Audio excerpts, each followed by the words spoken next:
I always thought my wife's silence was patience. Now I realize it was planning. The night I overheard her on the phone, everything changed. I wasn't trying to eavesdrop. I had just forgotten my wallet and come back home. The front door was slightly open, and there she was, sitting on the edge of the bed, her voice soft but sharp enough to slice through my heart. "He's still clueless. I just need a little more time. Once the male lead signs the contract, I'll file for separation. He won't see it coming." Male lead? Separation? I couldn't move, couldn't breathe. I didn't even know who she was anymore. We'd been married for 4 years. Through late-night ramen dinners, failed job interviews, car breakdowns, and even a miscarriage that almost tore us apart. Or maybe it did, and I just didn't see the cracks. She was a struggling screenwriter. I supported her dreams, paid our bills, even quit a better-paying job to be closer to home. I thought we were a team, but apparently she was writing a new story, one where I didn't exist in the final chapter. I should have barged in, confronted her, demanded the truth, but I didn't. Instead, I quietly backed away, heart thudding like a war drum, and left again as if I had never returned. That night, I didn't go home. I slept in my car, parked outside the 24-hour diner where we'd had our first date, the same booth where she once told me she couldn't imagine life without me. Now she was imagining it just fine. With someone else. I wanted to cry. I wanted to scream. But instead, I opened the Notes app on my phone and wrote, "She's planning to leave me. And I don't even know why." It wasn't just betrayal. It was the performance of it. The quiet rehearsals behind my back. The way she could smile at me during breakfast while planning to cut me loose after dinner. People talk about heartbreak like it's one big blow, but it's not. It's a slow, deliberate unraveling, like a thread pulled from your soul, one lie at a time. I wanted to confront her, but something inside me whispered, "Run!" Not in fear, not in weakness, but to survive, to reclaim whatever little dignity I had left. So I did. I left her a note that morning. "You don't have to kick me out. I've already gone." I didn't expect her to care. But her reaction? It shattered everything I thought I knew about her. And about myself. My name is Rayan. I used to think I was just an ordinary guy, a little too quiet at parties, the type who remembered birthdays and left sticky notes with corny love quotes on the fridge. I never chased grand things, just a steady job, a warm home, and someone to come home to. That someone was Aisha. We met at a college event where she was reading an excerpt from her short film script. I didn't even care for literature back then, but I sat through the whole thing just to watch her speak. There was something electric about her voice. Confident, poetic, like she didn't just live life, she narrated it. Aisha was never ordinary. That's what drew me in. She had this big, beautiful dream of becoming a screenwriter. Not the typical, one day I'll write a book dream. No, she was serious, obsessed. Her laptop was her battlefield. The stories she created were full of flawed characters, messy emotions, and endings that didn't always end well. Maybe I should have paid more attention to that part. But back then, all I saw was a girl who believed in magic and stories, and somehow she believed in me too. We got married right after university. Everyone said it was too soon. I had just landed a junior finance role, and she was doing odd writing gigs for indie film blogs. But we made it work. Our tiny apartment was filled with sticky notes, half-written scripts, takeout boxes, and laughter that echoed past midnight. We didn't have much, but we had us, and I thought that was enough. Aisha always said I was her safe place, the person she could fall apart with, and God, I wore that title like armor. I paid rent on time, made her tea when her deadlines were tight, rubbed her shoulders when she pulled all-nighters. When her script got rejected for the 5th time in a row, I held her while she cried and told her she was still brilliant. And when she finally sold her first full-length screenplay to a mid-tier production house, I celebrated like she'd won an Oscar. We popped cheap champagne and danced barefoot in the living room. That night she whispered, "No matter how big I get, I only want to share my success with you." I believed her, every word. In our quiet moments, when she rested her head on my chest and traced lazy circles on my skin, I felt like I was enough for her, that I was part of the story she was building, not just a footnote. But something changed after that deal. Suddenly, she had meetings with producers, invites to galas, phone calls she took behind closed doors. She said it was work, that she was just trying to make a name. I supported her. Why wouldn't I? She was chasing her dream. And I was chasing the version of her that used to chase me. Looking back now, maybe I saw it happening. The slow drift. The way she stopped laughing at my bad jokes. How she started sleeping facing the other side of the bed. Her eyes always on her phone. Her smile reserved for others. But I ignored it. I convinced myself love was a quiet thing. That this was just a phase. That she'd come back to me once the excitement faded. I didn't realize I was already being written out of her life, scene by scene. And the worst part? I was still cheering her on. It started with a script. Aisha had been working on a new project for weeks, something she wouldn't let me read. That alone wasn't unusual. She was protective of her drafts, but this time she was secretive in a different way. She wouldn't even tell me the title. "It's still evolving," she'd say, shutting her laptop when I walked into the room. At first, I didn't push. I figured it was just her creative process. But then, one night, I came home early from work. The apartment was dark except for the blue light coming from her study. I smiled, walking quietly, planning to sneak up behind her like I used to. But I froze at the doorway. She was on a video call, her expression brighter than it had been in weeks. She was laughing, eyes locked on the screen, flushed, almost giddy. "I swear, you're exactly who I imagined the lead to be," she said. The man on the screen, handsome, charming, dressed in a casual hoodie, grinned back. "Then cast me already. I'm ready to bring your story to life." She bit her lip. "Don't tempt me." I stepped back quietly, my chest tightening. I didn't need to hear more. He wasn't just a colleague. He was him, the male lead, the one she had apparently been imagining for weeks, maybe months, not just in her story, but in her life. The next few days were a blur. I didn't mention what I saw. I wanted to give her a chance to come clean, to say something, anything, that would tell me I was wrong. That it was just work, just a project, that I was reading too much into it. But silence. Worse than silence. She was happy. In that bright, glowing way people are when they're falling in love with someone new. She started humming while cooking again. She started dressing up just to go right at the cafe. Her phone never left her side.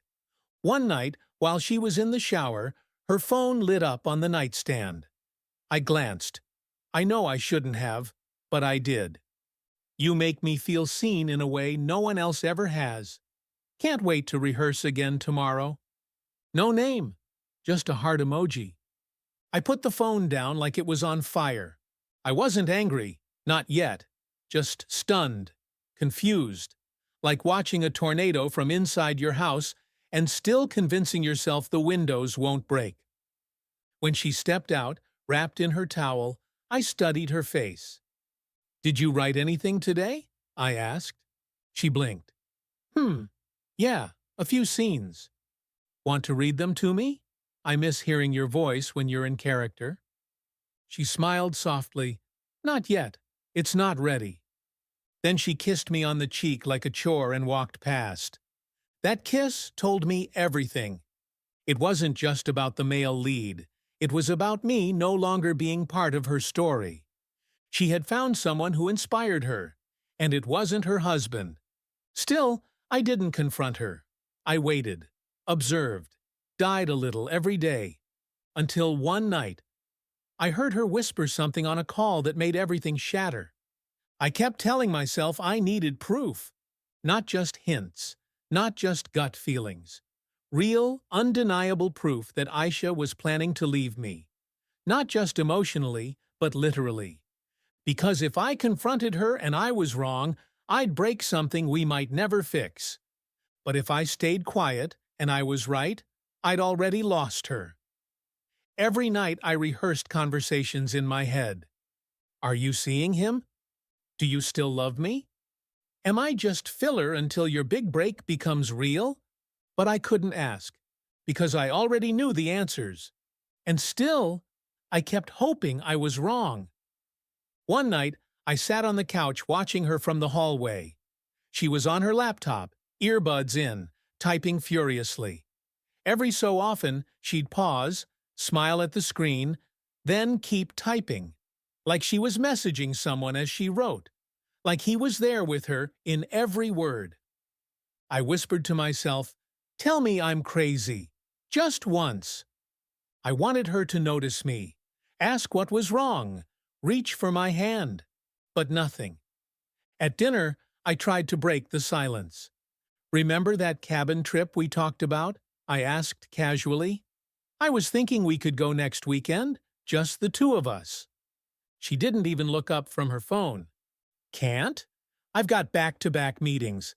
The producer wants to run through the final draft before casting." My stomach twisted. "The male lead, he's cast already, right?" She hesitated, then shrugged. "We're still finalizing." That was a lie. I knew it. She was already spending more time rehearsing with him than with me. Still, I nodded, swallowed it like poison. Later that night, she fell asleep before me, her back turned, breathing soft. I lay beside her, eyes wide open, heart heavy. Am I that forgettable? Did I love her too quietly? Was I just a stepping stone to her better life? I started noticing all the small things. She stopped using my mug for her coffee. Started using the fancy one she said was too fragile before. She stopped calling me John, not even Ryan, just hey or nothing at all. She changed her perfume, began wearing that dark spicy scent I used to compliment in store, but she always said was too bold for her. Everything about her was changing, evolving, except me. I was still the same man, standing in the ruins of a love I thought was unshakable. One evening I walked into the bedroom and found her script open on the screen. I never violated her privacy before, but something inside me, curiosity or desperation, pushed me closer. I didn't scroll. I didn't have to. The title alone stopped my heart. The One I Couldn't Love. And the main character? His name was Zion, the same name as the actor she'd been talking to, the same man I saw on her screen. I stood there for what felt like hours. It wasn't just a story, it was our story, with me erased and him rewritten. A knock on the door made me jump. She walked in, saw me near her desk, and paused. "You okay?" she asked casually, sipping water. I nodded slowly. "I'm just tired." She kissed my forehead, her lips barely touching my skin. "You should sleep early." And she left again, into the living room, where she probably continued her rehearsal. I sat on the bed, staring at nothing. That's when the voice in my head got loud. "Leave. Don't wait for her to rip you apart piece by piece." But another part of me, stupid, loyal, whispered, "Maybe she'll choose you in the end. Maybe you're still her home." I was a man split in two, the one who knew the truth and the one who still loved her. The moment everything changed wasn't when I caught her in a lie. It was when I accidentally overheard the truth. It was a Friday night. She thought I was working late, so she invited her producer and him, Zayan, over to our place. She never did that before, never crossed that line. But that night, I forgot my laptop at home. I came back quietly, slipping my key into the door. I heard laughter before I even stepped inside. Not the kind of laughter you share in meetings. The kind you share when you're already emotionally naked. I froze by the door, heart pounding. I couldn't move. Then her voice floated through the apartment. Software intimate. "You're everything this story needed," she said. "I feel like I've known you for years." His voice was lower, confident. Maybe that's because it was always meant to be us. Silence. Then, a whisper. "If I didn't have to worry about hurting him, I would have chosen you already." I staggered back. I didn't even realize I'd dropped my keys. A pause inside. Footsteps. The door opened. And there she was, Aisha, standing in the frame. Her smile vanished the moment she saw me. "Rayan?" she breathed. Behind her, Zayan appeared, hands in his pockets, calm as ever, not even a hint of guilt. I stepped past her into the apartment, looked around. 2 wine glasses, 1 half-empty bottle, candles lit on the dining table. Romantic, deliberate. I turned to her. "So this is the script meeting you've been too tired to talk about?" Her face turned pale. She opened her mouth, but no words came out. Zayan cleared his throat. "Look, man, I think we should all calm down." "Don't," I snapped, not even looking at him. My eyes stayed on Aisha. "I want to hear it from you." She trembled slightly. "It's not what you think." "Then what is it?" My voice cracked. "Because from here, it looks like you wrote me out of your life and cast someone else in my place." She closed her eyes, her shoulders slumping. I shook my head. "You know what hurts the most? You could have just told me. I would have walked away with my dignity intact." Her voice was barely a whisper. "I didn't know how." I laughed bitterly. "Number you didn't want to, because somewhere deep down, you were hoping to have both. Your safe home and your exciting fantasy." Zayan finally spoke. "Maybe you should leave, man. This isn't healthy for anyone." That's when something inside me snapped. I turned to him slowly, walked up until we were inches apart.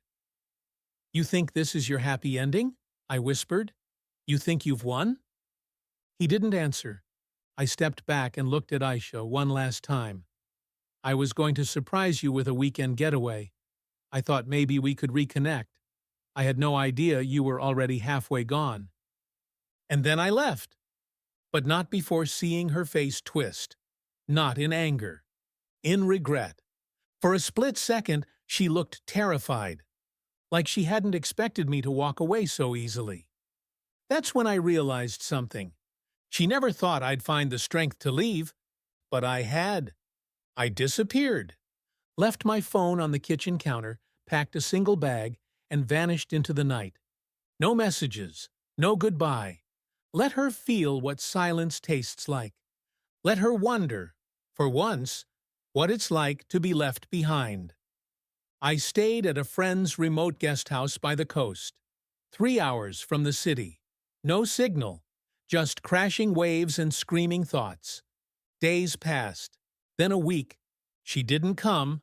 Didn't call my friend. Didn't email. Didn't ask where I went. I meant that little question mark? Maybe she really had moved on. But just when I started to accept that, it happened.